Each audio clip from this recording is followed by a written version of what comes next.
L'origine de beaucoup de choses et il est cité comme un point de référence par tous les acteurs, par tous les héritiers de ce discours, les premiers ministres qui se succèdent et les présidents de la République et également ont toujours repris quasiment l'intégralité du discours avec quelques nuances près.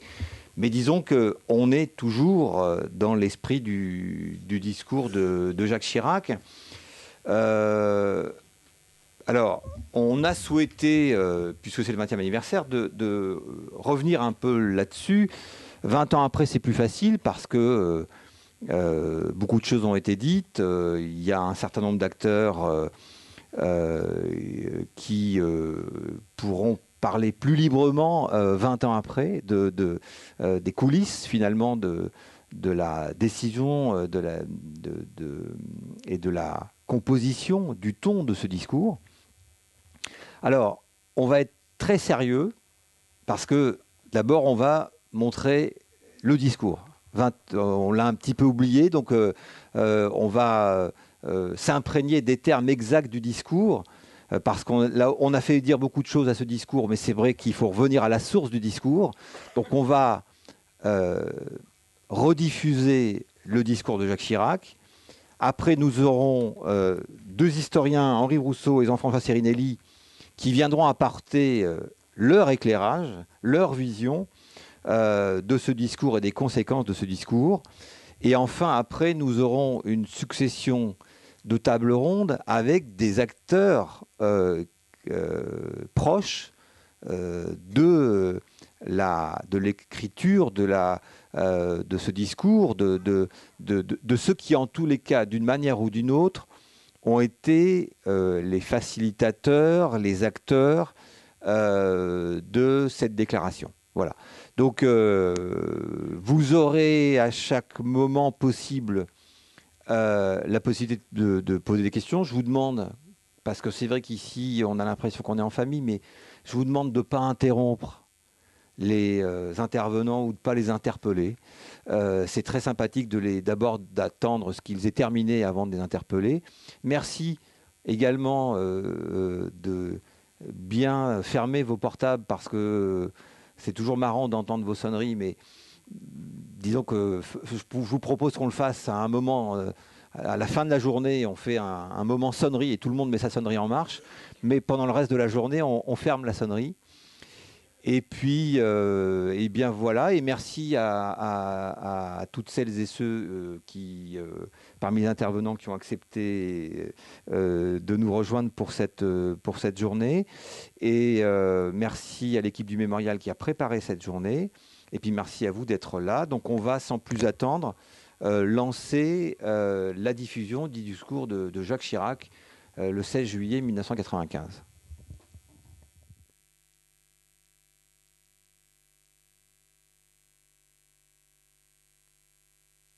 16 juillet 1995, commémoration de la Grande Rafle des 16 et 17 juillet 1942. Monsieur le Président, Monsieur le Ministre, Monsieur le maire de Paris, Monsieur l'ambassadeur, Monsieur le grand rabbin, Monsieur le cardinal, Monsieur le recteur de la mosquée de Paris, Monsieur le pasteur, Mesdames, Messieurs. Il est dans la vie d'une nation des moments qui blessent la mémoire et l'idée que l'on se fait de son pays. Ces moments, il est difficile de les évoquer parce que l'on ne sait pas toujours trouver les mots justes pour rappeler l'horreur, pour dire la douleur de celles et de ceux qui ont vécu la tragédie. Celles et ceux qui sont marqués à jamais dans leur âme et dans leur chair par le souvenir de ces journées de larmes et de honte. Il est difficile de les évoquer aussi parce que ces heures noires souillent à jamais notre histoire et sont une injure à notre passé et à nos traditions. Oui, la folie criminelle de l'occupant a été, chacun le sait, secondée par des Français, secondée par l'État français. Il y a 53 ans, le 16 juillet 1942, 450 policiers et gendarmes français, sous l'autorité de leur chef, répondaient aux exigences des nazis. Ce jour-là, dans la capitale et en région parisienne, près de 10 000 hommes, femmes, enfants, juifs furent arrêtés à leur domicile au petit matin et rassemblés dans les commissariats de police. On verra des scènes atroces, des familles déchirées, les mères séparées de leurs enfants, les aînés, dont certains anciens combattants de la Grande Guerre avaient versé leur sang pour la France, jetés sans ménagement dans les bus parisiens et les fourgons de l'État, de la préfecture de police. On verra aussi des policiers, c'est vrai, quelques-uns, fermer les yeux, permettant quelques évasions. Pour toutes ces personnes arrêtées, commence alors le long et douloureux voyage vers l'enfer. Combien d'entre elles reverront jamais leur foyer? Et combien, à cet instant, se sont sentis trahis? Quelle a été leur détresse? La France, patrie des Lumières, patrie des droits de l'homme, la France, terre d'accueil, terre d'asile, la France, ce jour-là, accomplissait l'irréparable. Manquant à sa parole, elle livrait ses protégés à leurs bourreaux. Conduites au vélodrome d'hiver, les victimes devaient attendre plusieurs jours dans des conditions terribles que l'on sait, pour être ensuite dirigées sur l'un des camps de transit, Pithiviers ou Beaune-la-Rolande, ouverts par les autorités de l'État de Vichy. L'horreur, pourtant, ne faisait que commencer. Suivront d'autres rafles, d'autres arrestations, à Paris et en province. 74 trains partiront vers Auschwitz. 76 000 déportés juifs de France n'en reviendront pas. Nous conservons, à leur égard, une dette, c'est vrai, Monsieur le Président, imprescriptible. La Torah fait à chaque juif devoir de se souvenir. Une phrase revient toujours qui dit « N'oublie jamais que tu as été un étranger et un esclave en terre de Pharaon ». 50 ans après. Fidèle à sa loi, mais sans esprit de haine ou de vengeance, la communauté juive se souvient et toute la France se souvient avec elle, pour que vivent les 6 millions de martyrs de la Shoah, pour que de telles atrocités ne se reproduisent jamais plus, pour que le sang de l'Holocauste devienne, selon le mot de Samuel Pisard, le sang de l'espoir.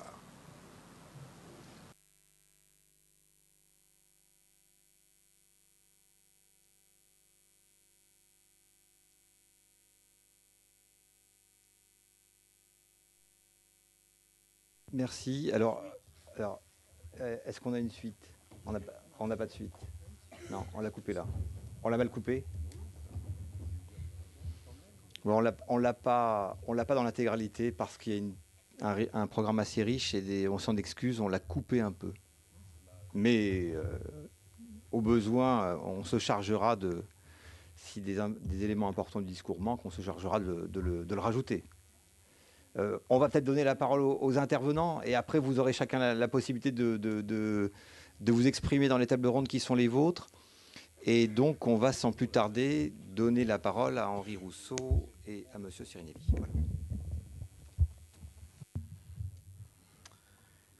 Voilà. Merci Jacques Fredge. Mesdames, Messieurs, bonjour.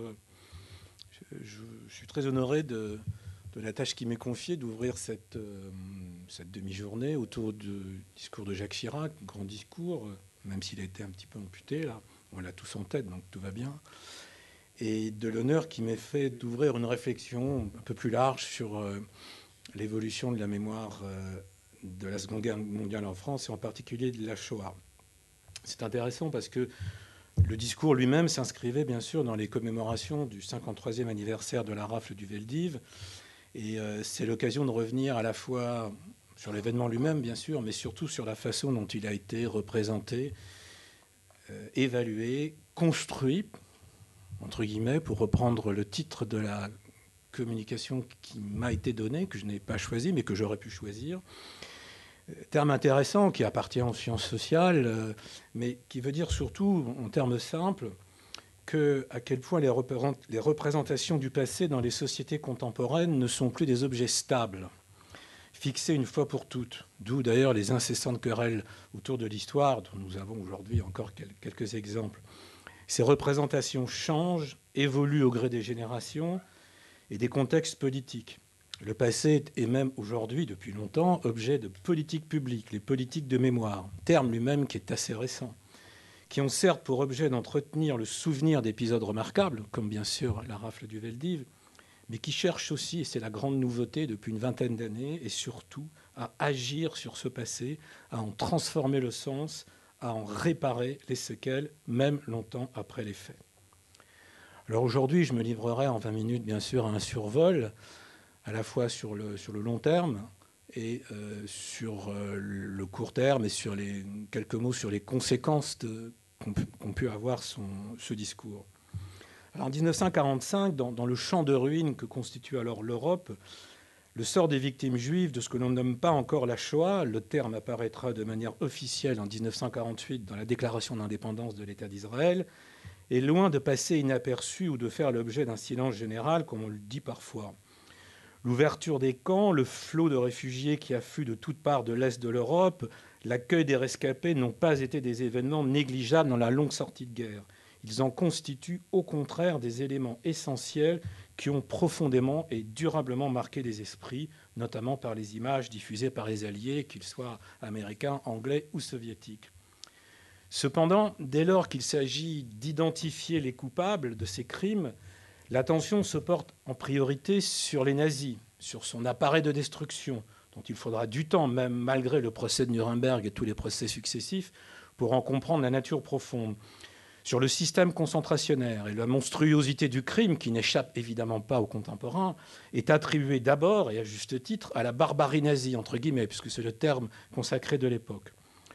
En outre, se pose une question de savoir comment différencier entre elles toutes les victimes du Troisième Reich. Problème difficile, douloureux, que l'on rencontre dès quasiment les premières semaines de la libération, et pas simplement en France, dans toute l'Europe, qui est générateur évidemment de ressentiments, de polémiques, alors même que très tôt, dès les premiers retours, des voix se sont élevées, notamment au sein des organisations juives, pour souligner le caractère singulier de l'extermination physique et matérielle d'un peuple entier, ce que l'on nomme déjà un génocide, avec Raphaël Lemkin. Vous le savez, le terme a été inventé, a été forgé plutôt en 1943. C'est, je crois, dans ce contexte qu'il faut apprécier la manière dont l'après-guerre en France aborde la question des crimes antisémites de Vichy. Ces questions n'ont pas été totalement absentes des débats. Là aussi, comme on le dit souvent, le sort des Juifs est évoqué ici ou là. Il est évoqué par exemple au procès Pétain. La législation raciale, pour reprendre le terme de l'époque, constitue même un des griefs qui est retenu contre le maréchal Pétain et qui va aboutir à sa condamnation. C'est également dans les années d'après-guerre, on le réalisera des années après, que la question des spoliations va se poser comme un problème de fait, non pas un problème central, mais un problème de fait, suite à l'élément central qu'une bonne partie de ces spoliations ont été dues à des lois françaises et non pas simplement à des décisions allemandes. Cependant, malgré ces éléments, d'une manière générale, et en particulier dans les procès d'épuration, l'antisémitisme est perçu comme un élément parmi d'autres de la collaboration. Pour donner un exemple qui m'a toujours frappé, il est anecdotique, mais il est symptomatique, Xavier Vallat, le premier commissaire aux questions juives de Vichy, lors de son procès devant la Haute Cour de justice en décembre 1947, va s'indigner devant la Cour que l'on puisse identifier son antisémitisme d'État, l'expression est de lui, ce n'est pas les historiens qui vont l'inventer 40 ans après, que son antisémitisme d'État puisse être confondu avec de la collaboration avec l'ennemi, puisque la collaboration avec l'ennemi est la principale incrimination que l'on fait alors aux gens de Vichy. Et il explique tranquillement qu'il a puisé son inspiration dans un corpus français, que ce soit l'Action française ou que ce soit la doctrine de l'Église. Ce sont ses termes, ce ne sont pas les miens. Donc cet antisémitisme, de manière très générale, notamment dans les procès d'épuration, ne fait que rarement l'objet d'une attention particulière. Il n'y a pas de qualification particulière, y compris de la part des Juifs eux-mêmes, qui sont assez peu, il y en a, mais assez peu malgré tout, à demander que l'extermination soit prise en compte de manière spécifique. Ce qui ne sera pas le cas ni en France, ni nulle part en Europe. Je dis bien de manière spécifique, ça ne veut pas dire que ce n'est pas pris en compte du tout. Dès lors, la question de la responsabilité propre du régime de Vichy dans la solution finale ne se pose donc que de manière marginale. À la limite, on pourrait dire que ce n'est même pas une question. C'est aujourd'hui qu'on pose la question rétrospectivement parce que depuis 20 ou 30 ans, c'est devenu une question fondamentale. Et donc, elle ne constitue pas, à proprement parler, un problème, que ce soit par incapacité de comprendre les choses, que ce soit par refus de les admettre. Et donc, ce problème va émerger des années, voire des décennies plus tard, dans les années 70 en France. La chronologie n'est pas la même suivant les pays européens. C'est un problème qui émerge dans l'ensemble de l'Europe occidentale, ne l'oublions pas. Ce n'est pas un problème qui est spécifique à la France. Et c'est un problème qui va émerger avant la chute du mur de Berlin, parce que la chute du mur de Berlin va accélérer ce processus, va lui donner une autre dimension sur laquelle je ne m'étendrai pas pour toute une série de raisons. Et ce problème va émerger dans les années 70.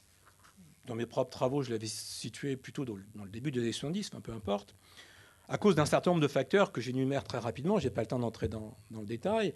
Le premier, bien sûr, c'est l'arrivée à l'âge adulte de générations d'après-guerre, ou qui sont nées pendant la guerre et qui ont donc une toute autre approche de la question de l'occupation, de la collaboration, de l'antisémitisme, et qui, dans beaucoup de pays européens, et particulièrement en Allemagne et en France, ont la conviction, assez justifiée dans certains cas, on peut dire, que l'on a trop vite tourné la page.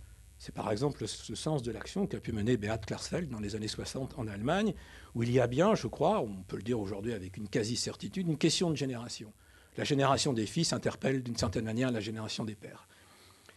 Il y a également un phénomène qui lui est lié, mais qui est un peu plus circonscrit et qui aura des conséquences beaucoup plus immédiates pour ce qui nous concerne, c'est le lancement de procédures judiciaires, à peu près à la même époque, en Allemagne et en France, en particulier contre les responsables de la solution finale, dont les crimes sont restés impunis. Juste pour mémoire, pour ne parler que de la France, la première plainte pour crime contre l'humanité en France a été celle à l'encontre de Paul Touvier en novembre 1973, à la suite de la polémique qui avait germé dans la déclaration de Georges Pompidou qui lui accordait une grâce partielle de sa condamnation à mort de la Libération. Et enfin, je le dis en passant sans y insister, ce n'est pas négligeable, parmi les facteurs qui contribuent à faire émerger ce problème, c'est bien sûr une meilleure connaissance de l'histoire. Encore que en tant qu'historien professionnel, je n'ai pas l'illusion ou la naïveté de croire que l'histoire est une accumulation progressive et linéaire. Les questionnements changent. Mais cette question-là va être au cœur des préoccupations à la fois du monde politique, du monde intellectuel et du monde des historiens. Et de manière plus profonde, je crois que c'est à cette époque que s'opère une mutation culturelle plus profonde, peut-être plus difficile à analyser dans les sociétés développées, un véritable changement de paradigme dans la perception du temps. On passe du régime de l'oubli réconciliateur, après une crise de l'unité nationale, à celui de la mémoire comme nouvel impératif catégorique. On passe de la célébration des héros et des martyrs, de la lutte contre la tyrannie, ce qui avait été le sens des commémorations et de la plupart de ce qu'on peut appeler une économie mémorielle de l'après-guerre, à la reconnaissance des millions de victimes civiles innocentes, à commencer bien sûr par les victimes juives. Donc je pense que pour comprendre, on va dire, le contexte, les prolégomènes du discours de Jacques Chirac, il faut mesurer à quel point il y a une mutation qui n'est pas immédiate, bien sûr, qui s'opère sur plusieurs années en Europe occidentale dans cette manière d'appréhender l'histoire.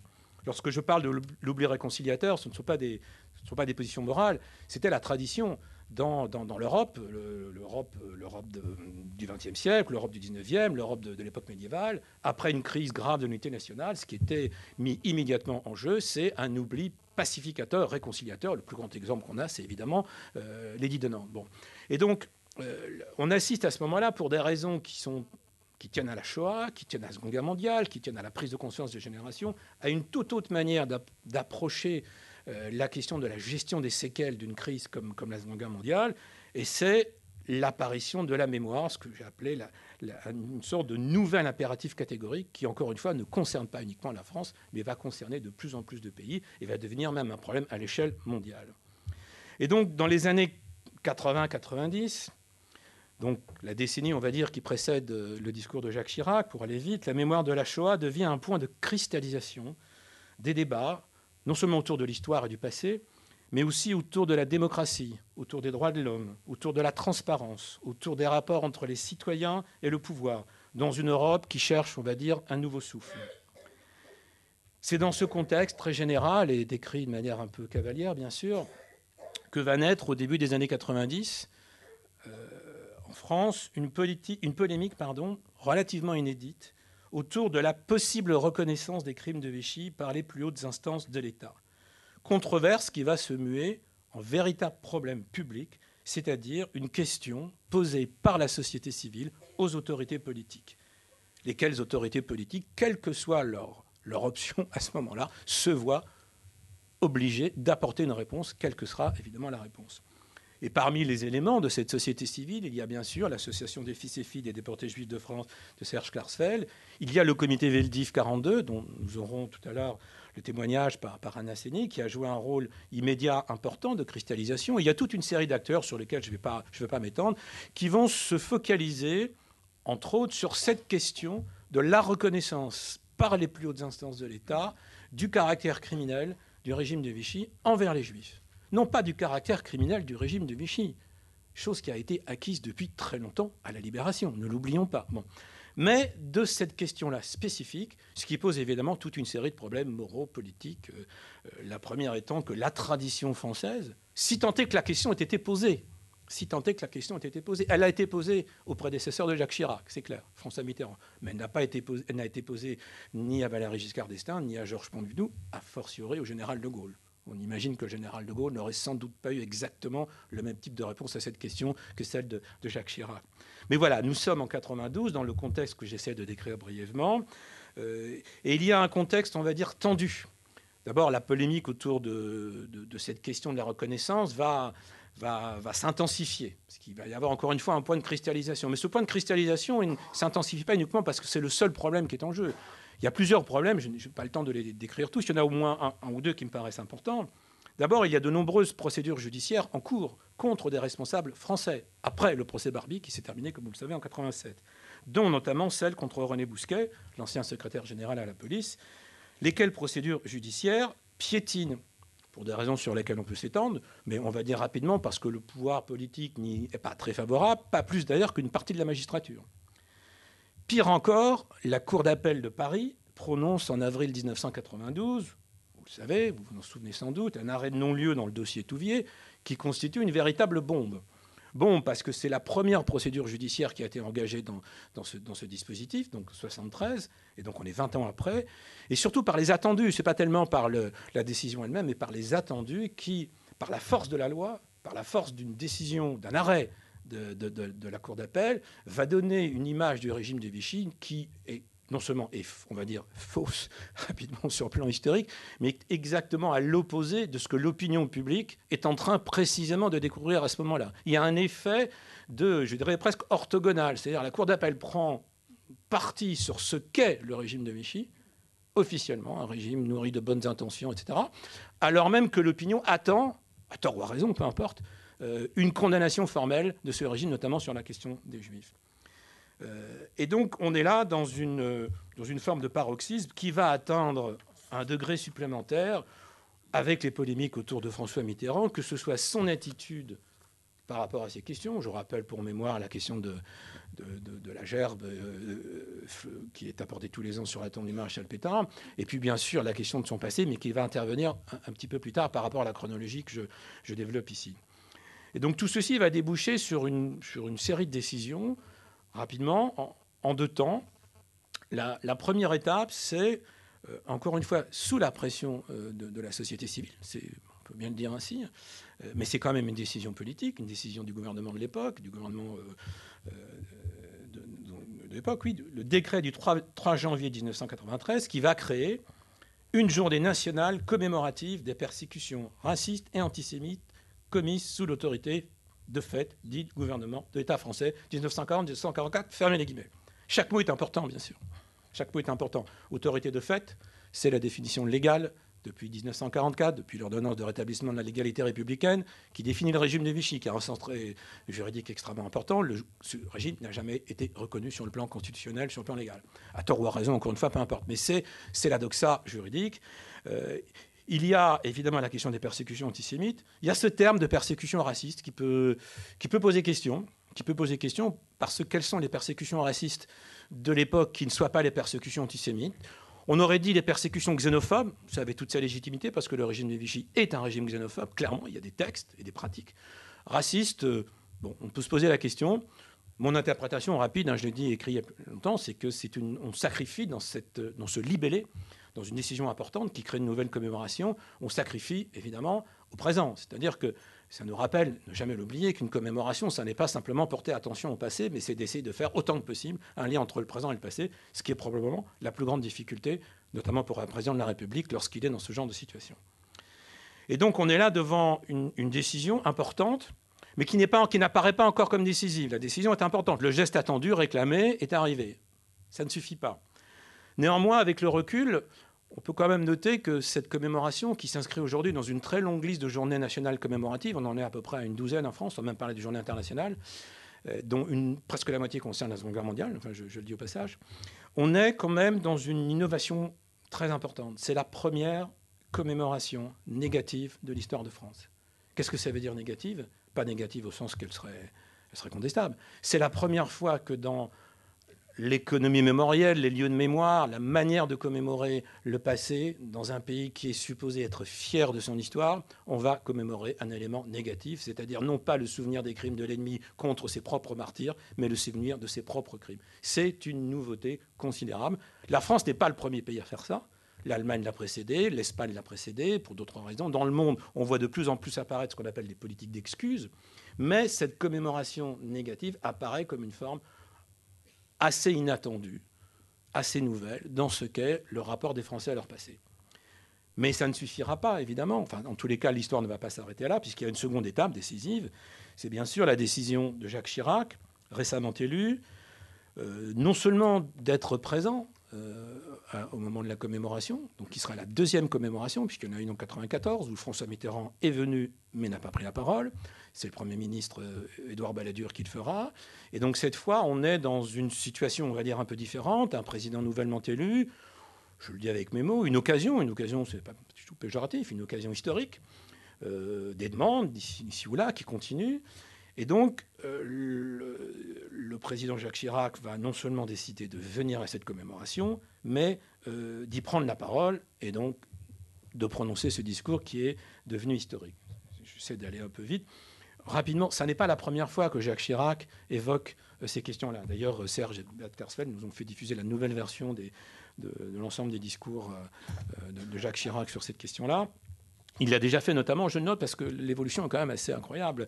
Le 18 juillet 1986, donc pour célébrer l'Arabe du Veldiv, mais en tant que maire de Paris. Mais alors, je cite, il ne parle dans son discours, qui est assez général, je cite, de la faiblesse du gouvernement de Vichy qui n'a pas su s'opposer aux menaces des complices nazis. Fermez les guillemets.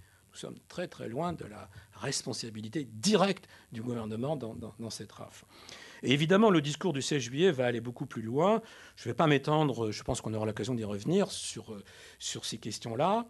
Je vais retenir simplement un terme qui, à l'époque, m'avait frappé, non pas choqué, mais qui m'avait frappé, parce que personnellement, je trouve que c'est il y a deux éléments qui me paraissent parmi les plus forts dans ce discours, à part évidemment la reconnaissance. C'est l'idée d'une faute collective. Le terme est prononcé, le terme faute collective, qui suscitera d'ailleurs beaucoup de controverses. Terme qui m'avait frappé parce que, sans parler de responsabilité collective, les mots sont importants, hein, mais la responsabilité collective était une idée qui avait été farouchement refusée par les Alliés aux Allemands au sortir de la Seconde Guerre mondiale, comme vous le savez. Donc cette idée qui revient 40 ans après, 50 ans après, dans le cadre d'un président qui s'adresse à son propre peuple, est évidemment très forte. Après, on peut discuter de savoir si elle est pertinente ou pas. Et il y a une autre chose qui m'avait frappé, j'y reviens dans un instant, c'est qu'en même temps, ce discours reconnaît bien sûr la responsabilité de la France, mais ne cherche pas de manière artificielle à sortir du dilemme qui était celui de la France occupée.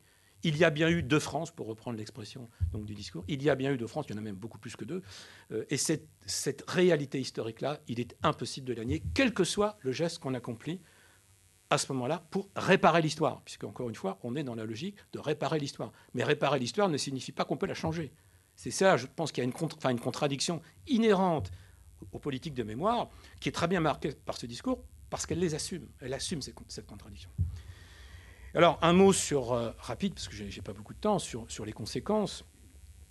Alors, on pourrait croire, comme à chaque étape de ces polémiques autour de la mémoire de la Shoah en France, qu'il s'agissait d'un point terminal. On a pu le croire d'ailleurs au moment du procès Barbie. Ah, enfin, on a pu juger un responsable, et donc on a eu un grand procès, maintenant c'est terminé. Ben non, c'est pas terminé, parce qu'il y a quelque chose derrière. Alors, non seulement le discours du 16 juillet 1995 n'est pas un point terminal, mais c'est au contraire, et ça, évidemment, on ne peut pas s'en rendre compte immédiatement à l'époque, un point inaugural. Il va inaugurer une nouvelle étape, une nouvelle ère dans l'histoire de la mémoire de la Shoah, qu'on peut appeler une ère de la réparation. Dès le 17 juillet, Serge Klarsfeld lance le débat sur le 17, c'est-à-dire le lendemain. Le débat avait commencé avant. Pardon ? La veille même, pardon. Alors tu vois, bon, le débat sur le remboursement des biens juifs spoliés du fait des lois de Vichy, qui va déboucher, alors je n'ai pas le temps bien sûr de reprendre tous ces dossiers-là, mais qui va déboucher, notamment suite à toute une série de pressions internationales, au fait que la question de la réparation des biens juifs n'est plus un problème strictement national, c'est devenu un problème mondial, notamment depuis que les États-Unis sont intervenus, va déboucher quelques années après sur la création en 1997 de la commission Matteoli, qui va rendre son rapport en 2000. Cette commission, qui aurait pu être créée indépendamment, bien sûr, du discours de Jacques Chirac, en est quand même la conséquence politique assez évidente. C'est-à-dire que dès lors que le chef de l'État s'exprime sur cette question avec cette force-là, toute une série de dossiers qui avaient été posés d'une manière ou d'une autre par différents acteurs, vont prendre une toute autre configuration. Même si, évidemment, rétrospectivement, et aujourd'hui, parce qu'on est un peu dans la commémoration, on aurait tendance à tout faire découler de ce discours. Ce n'est pas le cas, bien sûr, mais ce discours était quand même une étape majeure, inaugurale, donc non pas terminale. Il y a d'autres éléments qui me paraissent importants. C'est le changement complet de perception du régime de Vichy dans la société française, y compris sur le plan juridique. Je prendrai qu'un seul exemple qui est le plus frappant. Il y en a eu toute une série entre la fin des années 90 et même jusqu'à une époque récente. Pour prendre juste un seul exemple, à la suite de la condamnation de Maurice Papon, procès important bien sûr, procès capital puisque c'est le seul haut responsable vivant restant qui a pu être jugé pour complicité de crimes contre l'humanité, donc une forme importante de réparation judiciaire. Eh bien, le Conseil d'État, par une décision d'avril 2002, conclut que la moitié des dommages civils, sur demande d'ailleurs en partie de Maurice Papon lui-même, conclut que la moitié des dommages civils dus par l'ancien ministre aux victimes seront à la charge de l'État, puisqu'il était fonctionnaire de l'État. Ce qui apparaît presque comme une évidence, mais il aura quand même fallu presque 50 ans pour que cette évidence soit traduite par des arrêts du Conseil d'État, soit traduite dans les faits, soit traduite dans ce qu'on pourrait appeler l'interprétation juridique de ce qu'a été le régime de Vichy. Bon, je n'ai pas le temps de m'étendre encore une fois, il y a eu de nombreuses décisions de ce type-là. Ce qui me paraît important, ce que peut-être, moi notamment, nous n'avons pas compris sur l'instant, c'est que dans ces années-là, à la fin des années 90, dans les années 2000, dans un pays comme la France, il y a un changement assez perceptible du sens que l'on peut donner à la notion de responsabilité de l'État. Puisque là, on est devant une attitude totalement différente de ce qui avait été celle des années 50 ou 60, inaugurée par le discours de Jacques Chirac et par les décisions dont je viens de parler. Alors, on peut y voir, je le dis rapidement, la conséquence d'un affaiblissement de la conception traditionnelle de l'État, je n'ai pas dit un affaiblissement de l'État, mais de la conception traditionnelle de l'État et de la souveraineté, au profit d'une forme de solidarité et de compassion plus grande envers les souffrances léguées par le passé, ce qui est un phénomène général. Ce n'est pas un phénomène propre à la France. Et là, on peut poser une question simple, qui est encore une fois aussi une question un peu universelle. S'il fallait réparer les crimes de Vichy, qui d'autre pouvait le faire que l'État républicain? C'est une question, au fond, assez simple. C'est-à-dire que la question n'est pas de savoir qui va le réparer, mais si on le répare, c'est évidemment, forcément, l'État républicain. Qui d'autre, et ça c'est un problème qui s'est posé après la chute du mur de Berlin dans beaucoup de parties du monde, qui d'autre qu'un régime démocratique peut réparer les crimes des dictatures défuntes? C'est presque une évidence lorsqu'on l'énonce ainsi, mais cette évidence-là, politiquement, il a fallu un certain temps pour l'accepter. Et deuxième conséquence, je vais très vite de ce discours, je crois, dans le contexte de ce qu'on peut appeler une mondialisation de cette conception du passé qui est fondée sur l'idée d'une réparation de l'histoire. On est dans la suite de la chute du mur de Berlin, on le voit en Amérique latine, on le voit en Afrique du Sud, on le voit dans les anciens pays de l'Est en Europe. Dans cette idée, je pense par exemple à la création d'une commémoration internationale du 27 janvier pour la libération d'Auschwitz. Donc on n'est plus simplement dans un niveau national, on est à une échelle globale. On assiste en France à une extension des politiques de mémoire. Ce qui a été fait pour la Shoah doit être fait. Alors je ne dis pas qu'il fallait ou non, mais en tous les cas, c'est ce qui va se passer, va susciter un certain nombre de revendications, légitimes ou pas, c'est un autre problème. Ce qui a été fait pour la Shoah doit être fait pour l'esclavage, les conséquences de la colonisation, la guerre d'Algérie, etc. On aura ainsi en France, vous le savez, ce débat très vif sur les lois mémoriales dans les années 2000, et une série d'initiatives, du même Jacques Chirac, qui vont tout à fait dans ce sens-là, en particulier la création d'une commémoration de l'esclavage, décision de 2006 qui va créer une commémoration le 10 mai, ce qui fait que nous avons en France un moment assez particulier en mai, à part les ponts, c'est que nous avons le 8 mai, nous avons le 9 mai et nous avons le 10 mai. Nous avons le 8 mai, la fin de la guerre, nous avons le 9 mai, journée de l'Europe, il y a juste les pieds de drapeau sur les bus, et puis nous avons le 10 mai sur l'esclavage. Voilà. Et donc, vous voyez à quel point l'importance quand même du passé est grande dans notre pays. Alors, problème qui se pose rapidement, si j'ai encore 1 minute, 2. C'est bon. Ce discours est-il allé trop loin dans la construction d'une mémoire négative? Ce n'est pas péjoratif ce que je dis là, mais ce que j'ai appelé une mémoire négative, c'est-à-dire une mémoire qui célèbre un crime de l'État ou de la nation. Sans doute oui, parce qu'il y a eu des ajustements ultérieurs.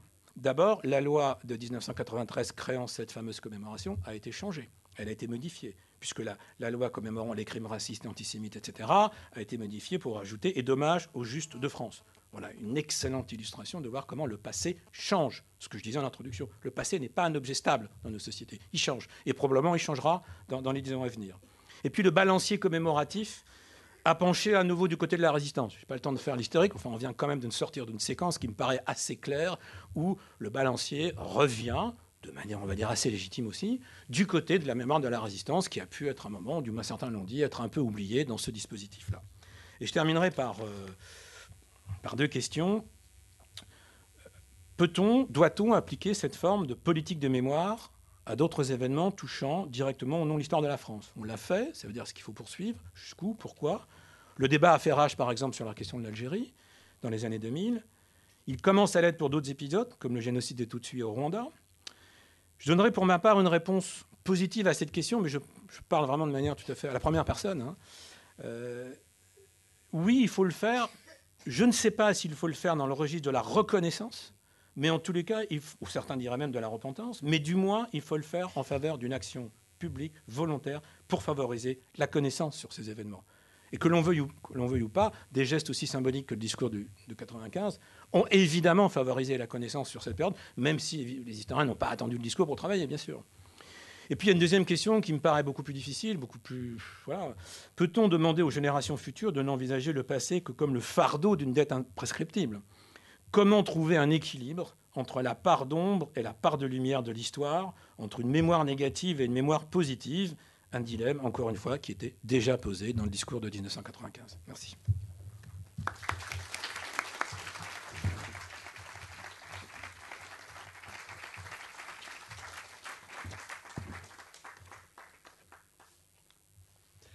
Bien, bonjour à toutes et à tous. On me fait signe d'enchaîner, donc peut-être tout à l'heure, y aura-t-il des questions sur l'exposé de mon collègue et ami Henri Rousseau.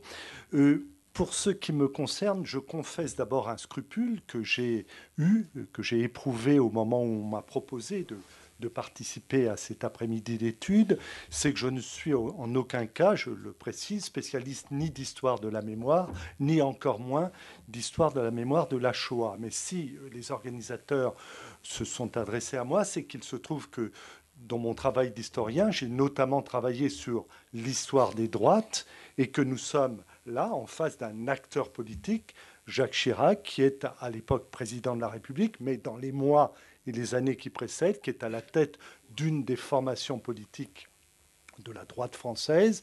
Et donc les organisateurs m'ont demandé de réfléchir en quelque sorte, non pas sous l'angle qui vient d'être traité par Henri Rousseau, mais sous l'angle donc d'un homme d'État, mais aussi d'un homme qui a d'une certaine façon une couleur politique et qui à un moment donné prononce un discours qui est donc un acte politique.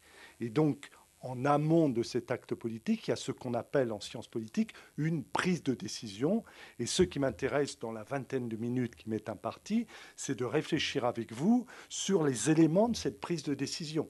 Qu'est-ce qui pèse en quelque sorte sur cette décision? Qu'est-ce qui fait que cette décision est prise? Et vous savez que quand on est confronté à ce type de questions, on a toujours à mettre en balance des éléments, des facteurs, des paramètres de nature différente. Bien évidemment, il y a des éléments personnels et gageons que dans la prise de décision de Jacques Chirac interfèrent toute une série de traits de caractère, une vision de l'histoire, le fruit d'une éducation, enfin toute une série, je le répète, de paramètres, mais il est aussi, bien évidemment, en tant qu'homme politique, le fruit, le produit et le porteur en même temps d'une culture politique. Et donc je voudrais, dans les quelques minutes dont je dispose, essayer de réfléchir avec vous sur cette question de la culture politique. Et c'est pour ça qu'on m'avait proposé de réfléchir sur la pensée politique de la droite pour revenir à la question qui m'est posée et que je vais nuancer tout à l'heure, tout en l'assumant naturellement cette question, parce qu'on me dit la droite, et je vais répondre bien évidemment les droites. Et on me dit la pensée politique, et je vais plutôt dire, mais je m'en expliquerai, la culture politique.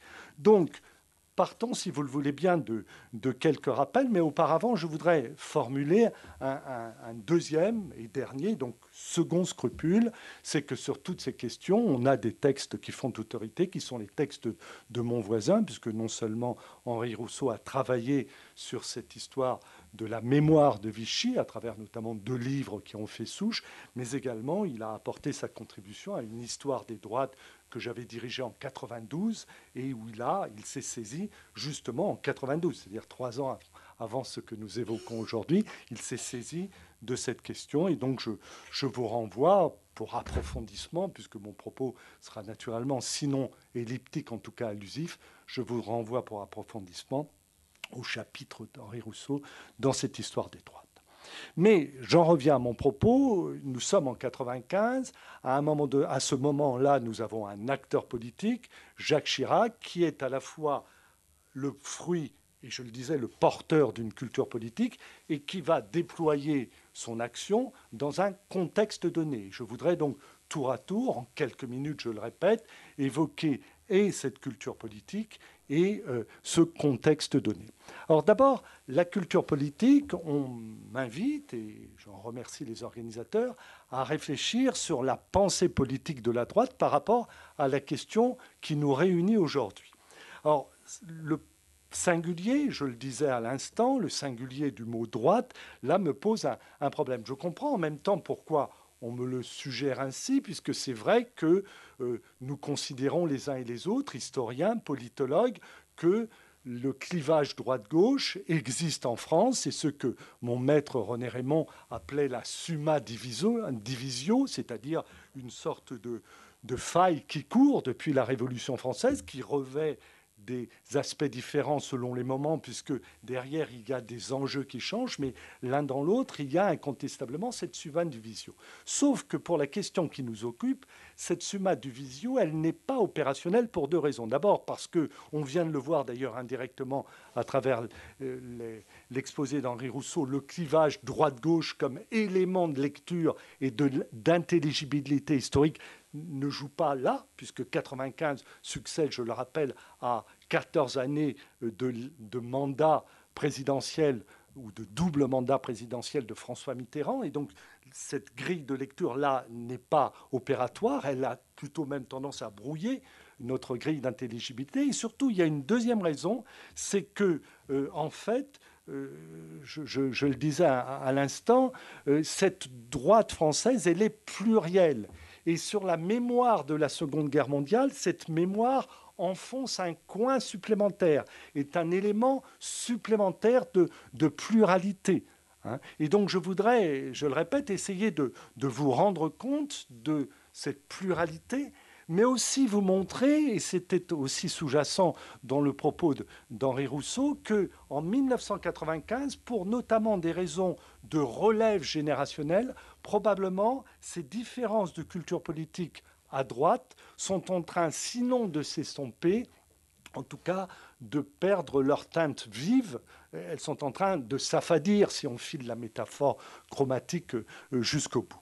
Mais venons-en, si vous le voulez bien, tout d'abord, ou revenons-en à la culture politique de Jacques Chirac. Et quand on présente un homme politique, c'est comme sur une carte d'identité, on commence par décliner une date de naissance.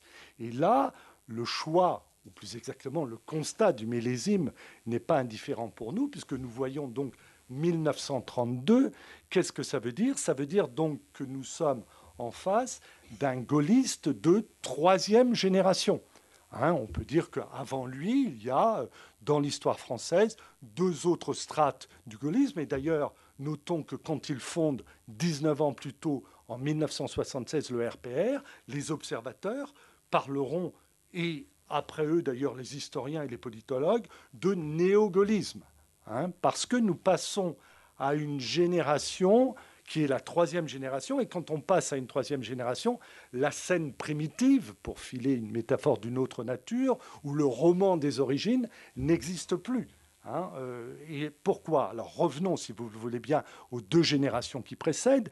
Il y a d'abord, juste avant Jacques Chirac, la génération, on va dire, de Georges Pompidou, mais aussi donc, qui était d'une certaine façon le mentor de Jacques Chirac, mais aussi cette génération, c'est la génération des barons du gaullisme. Et d'ailleurs, vous vous rappelez qu'il y a entre Georges Pompidou et ces barons toute une série de frottements qui portent notamment sur le rapport à la résistance, qui est, c'est un euphémisme, moins intense, moins profond pour ce qui concerne Georges Pompidou. Et vous vous rappelez comment, à plusieurs reprises, sinon ces chocs de culture, en tout cas ces différences de rapport à l'histoire de la Seconde Guerre mondiale, affleurent dans ces rapports entre Pompidou et ses barons. Et notons donc au passage que dans la mesure où la généalogie de Jacques Chirac renvoie plutôt à Georges Pompidou qu'à ses barons, nous ne sommes pas, si vous voulez, dans une résistance par réverbération dans le cas de Jacques Chirac. C'est-à-dire qu'il ne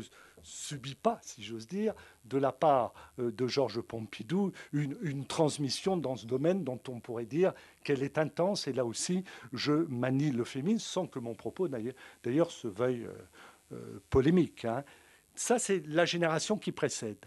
Et j'ai dit donc troisième génération, car bien évidemment, il y a la génération du général de Gaulle. Et tout à l'heure, je n'y reviens pas, Henri Rousseau notait que la conception historique qu'a le général de Gaulle de l'État français, du régime de Vichy, est une conception particulière par rapport à celle des générations qui suivront.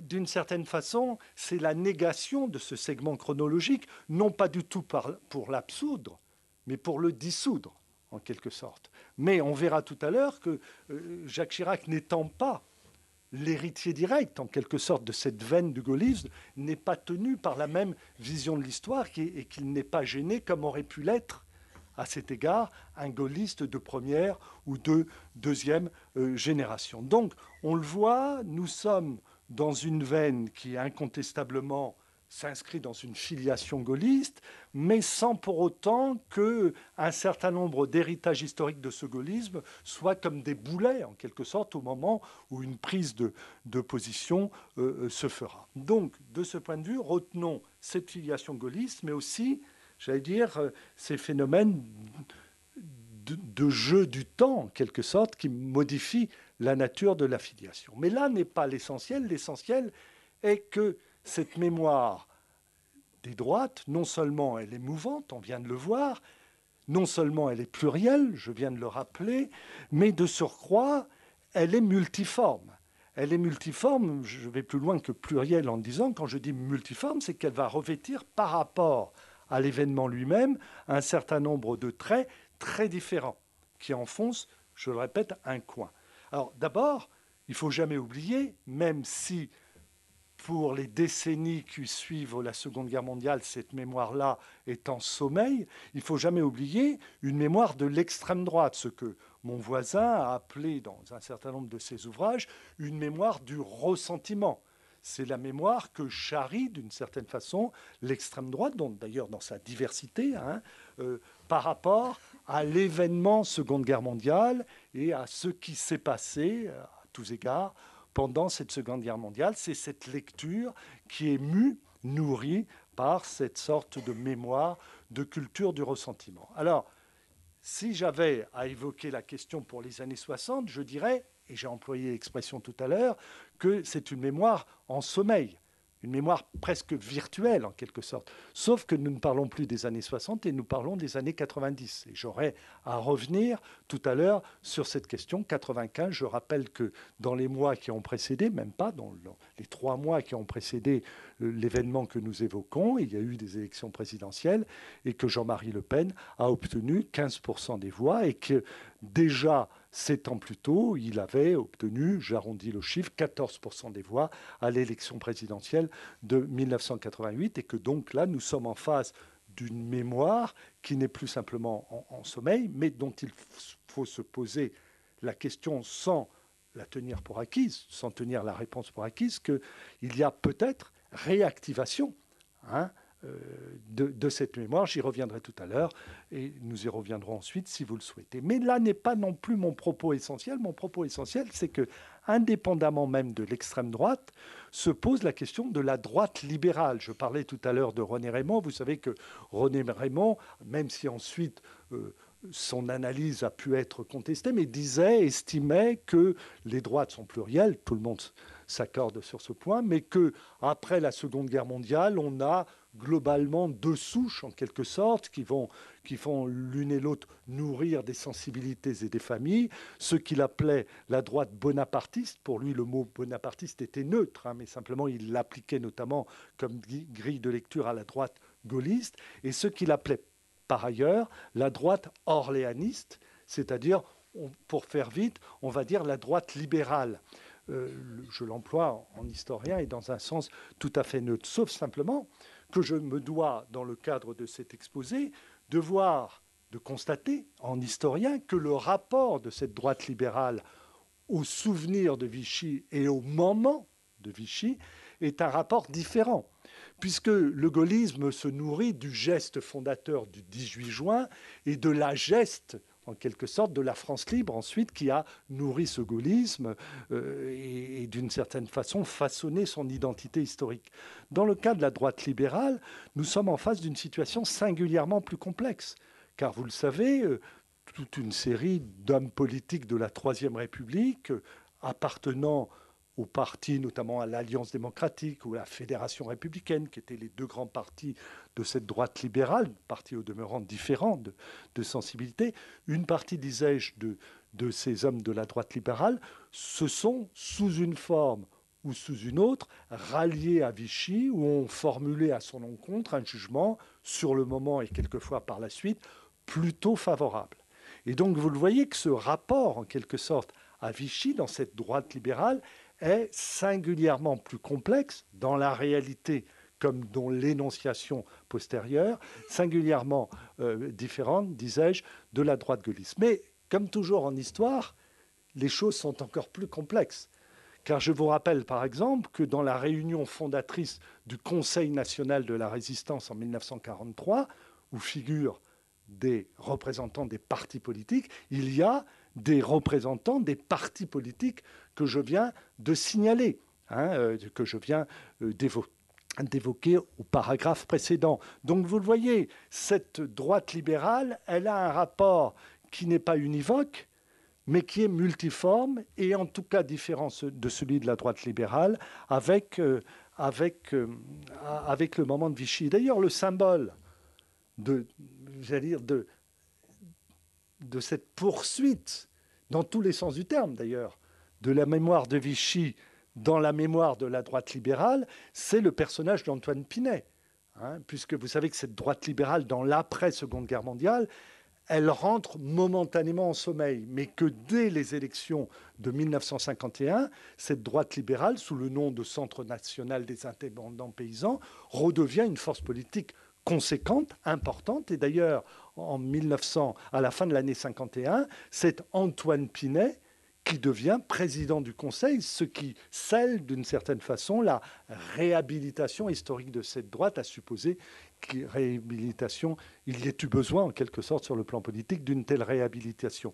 Et à partir de là, cette droite... Alors pourquoi je dis Antoine Pinay? Mon propos n'est pas polémique, mais parce que vous le savez, il avait fait partie du Conseil national de Vichy. Et donc vous voyez, un Conseil national et moins d'une décennie plus tard, président du Conseil d'un gouvernement de la 4e République, puis ministre régalien du premier gouvernement de la 5e République. Donc vous le voyez, c'est intéressant, et c'est d'autant plus intéressant que dans les années 70, cette droite libérale, loin de perdre de sa force politique, va doublement se renforcer. D'une part, en 1974, en arrivant en haut, j'allais dire, des gradins de la Ve République, c'est-à-dire à la magistrature suprême à travers Valéry Giscard d'Estaing, et d'autre part, en fondant quelques années plus tard l'UDF. Alors, bien évidemment, que les choses soient claires, les hommes ne sont pas en cause dans mon propos, et en premier chef, Valéry Giscard d'Estaing, qui lui-même est engagé volontaire en 1944.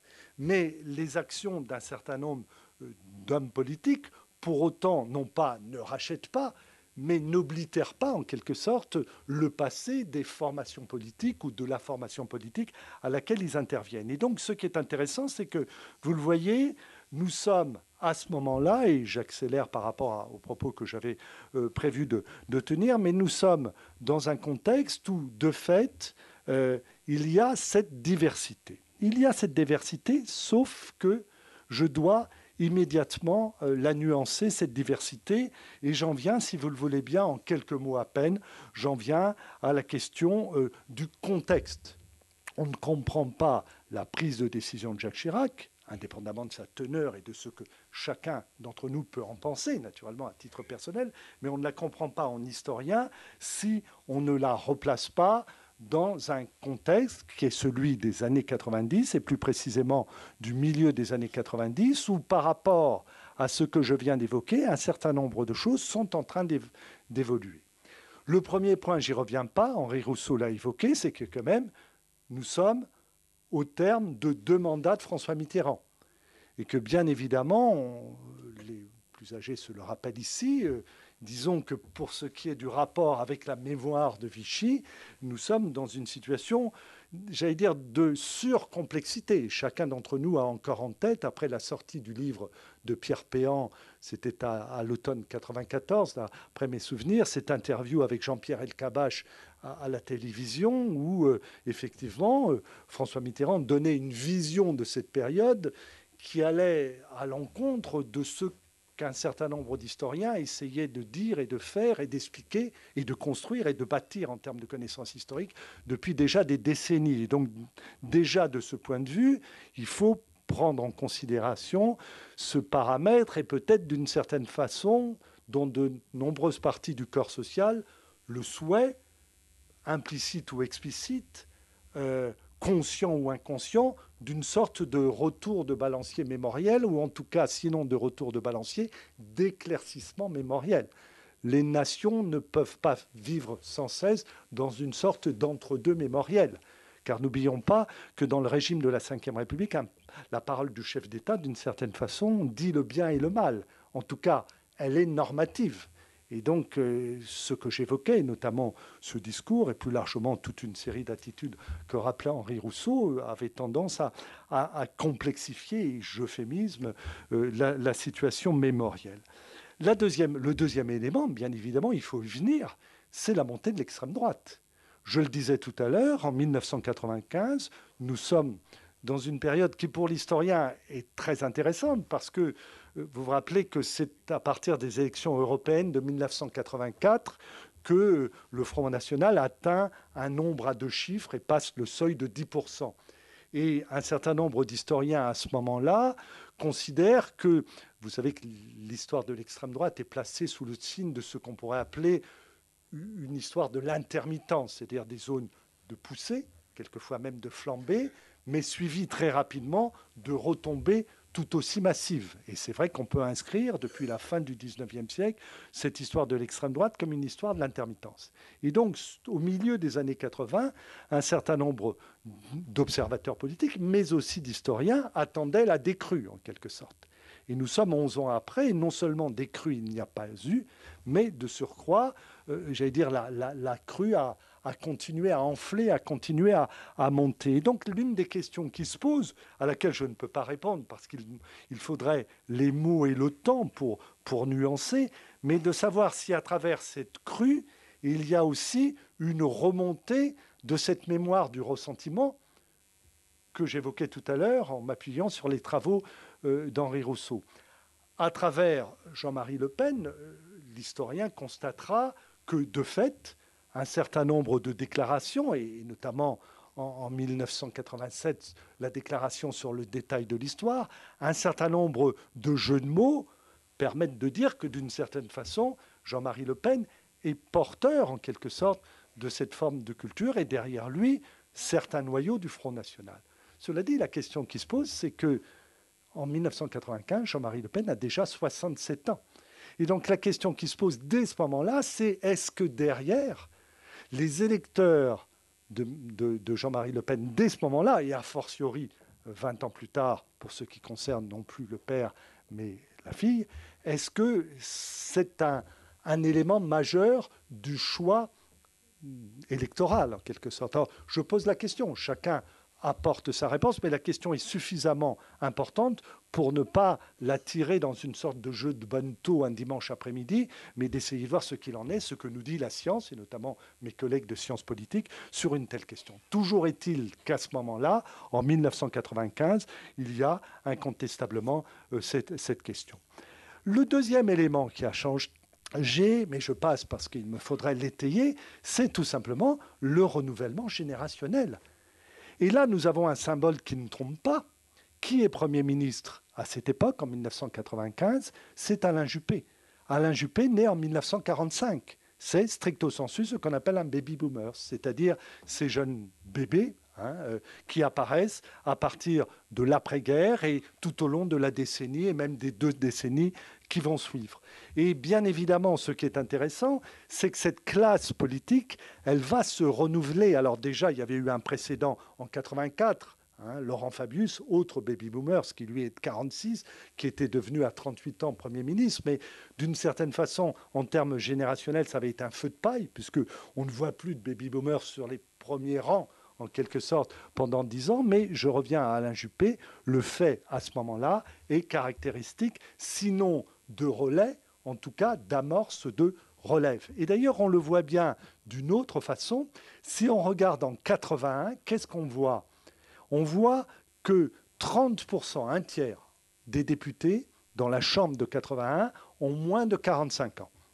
C'est dire que dès ce moment-là, et je vous parle d'un temps qui est 15 ans avant 1995, dès ce moment-là, il y a eu un renouvellement. Or, en dépit de la victoire de la gauche en 81, le renouvellement s'est fait tout autant à droite. Quand on regarde la démographie des députés de droite et des députés de gauche, on s'aperçoit qu'il y a le même renouvellement qui d'ailleurs s'était amorcé dès 78. Quand on regarde, et je vais terminer puisque les 20 minutes sont écoulées, mais quand on regarde en 78, on voit apparaître des gens comme justement Laurent Fabius et à droite tout autant de gens de la même génération. Donc vous le voyez, on a des gens d'une génération de l'après-guerre qui est non seulement la génération de la non-guerre, qui ne sera plus en contact direct avec la violence de guerre, en tout cas pour le second XXe siècle français, mais qui de surcroît entretiennent forcément un rapport de troisième génération avec ces événements de la guerre. Ajoutons un dernier mot, et j'abrège tout ce que je voulais dire par ailleurs, en signalant que ces députés de droite, aussi bien gaullistes que libéraux, pour reprendre ma terminologie de tout à l'heure, en fait, à partir de 81, ils mènent les mêmes combats. D'abord, ils sont dans l'opposition, donc ils mènent un combat contre la gauche au pouvoir, et le combat dans l'opposition, ça soude. D'autre part, 86, c'est le tournant libéral de Jacques Chirac dans le gouvernement de cohabitation. Donc il n'y a plus sur le plan socio-économique de véritables différences entre un jeune député UDF et un jeune député RPR.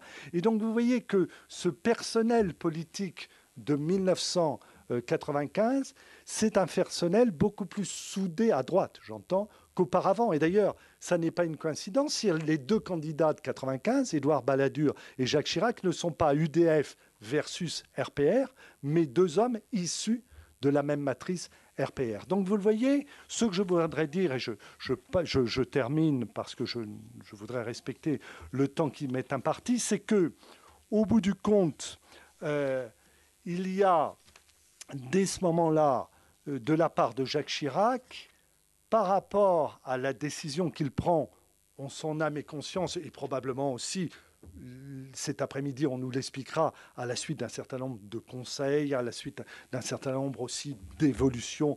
Henri Rousseau y faisait allusion, et j'imagine, monsieur, que vous y ferez allusion dans votre intervention, un certain nombre d'évolutions et d'interventions qui ont lieu dans les années qui précèdent. Donc Jacques Chirac prend sa décision, mais ça n'est pas enlevé à la grandeur de la décision, ça n'est pas enlevé à cette sincérité de la prise de décision que de dire qu'à cette époque, Jacques Chirac n'est pas à rebours par rapport à son camp politique, premier élément. D'autre part, Jacques Chirac ne heurte en rien ses alliés politiques de la droite libérale à cette occasion. Et d'autre part, et là aussi probablement ça reviendra, pour le moment c'est la grande inconnue, mais nous ne sommes qu'au début de l'après-midi, elle reviendra au fil de l'après-midi, elle va s'inviter dans nos débats, c'est l'opinion publique. Nous aurons à voir s'il est à rebrousse-poil de l'opinion publique. Je pense, je formule déjà l'hypothèse que non. J'avais prévu tout un développement sur le fait que nous sommes, et Henri Rousseau y a fait allusion, dans une France qui connaît à l'époque non seulement un renouvellement générationnel, mais un basculement anthropologique, avec une France qui change en une vingtaine d'années dans ses fondements anthropologiques, et notamment, Henri Rousseau le disait, dans ses rapports au temps. Et donc là, il y aurait aussi à s'interroger sur, justement, cette France rajeunie, qui est aussi une France de mutants par rapport à la France de 30 ans auparavant. Et quel est le rapport de cette France de mutants? Le terme mutant est neutre, c'est-à-dire des gens qui produisent et qui subissent en même temps une mutation. Quel est leur rapport avec ce discours? Donc vous le voyez, outre la sincérité, outre l'éventuelle, chacun en jugera, grandeur de la prise de décision qui débouche sur l'acte politique qu'est le discours, il y a incontestablement un certain nombre, non pas de facilité historique, mais de marge de manœuvre dont disposait le chef de l'État. Je vous remercie.